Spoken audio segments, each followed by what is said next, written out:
না নির্বাচিত সরকার না, এর সরকার বলছিল অস্ত্রের মুখে, এর বালের কিসের পাওয়ার। এখনো 70% পুলিশ আমার সাথে আছে, 70% পুলিশ আমার সাথে। পুলিশের ওসি আর এসপি আর সার্কেল এসপি চেঞ্জ হয়েছে ডিসি, এসআই গুলো চেঞ্জ হয় নাই।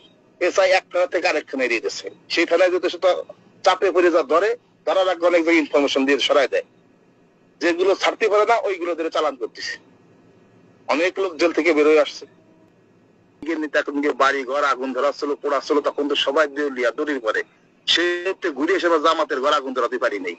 আমরা পারি দিয়ে বিএনপির একটা অফিসে আগুন ধরাতে, এখন অবস্থা পারি নাই উপজেলা কোনো কালেক্টরের ভবনে আগুন দিতে, কিংবা উপজেলা কোনো জামাতের অফিসে আগুন দিতে, অন্য উপজেলা আমরা পারিনি। কিন্তু আমরা সব করে দিচ্ছি। আমাদের বেসিক আছে 500, আমার বেসিক আছে 300, মাঠে নামানোর সময় একটা লোক নাই। আমাদের প্ল্যাটফর্ম থেকে আমরা 2000-এর উপরে সদস্য সংগ্রহ করছি টাকা করার জন্য। সে জায়গায় লোক আসতে পারে না, আগা পাট ব্যথা, মরে গেছে, এই সমস্যা সেই সমস্যা, আসে নাই। তাদেরকে বলছে টাকা লাগবে, টাকা নাও, তুমি আসো টাকায়।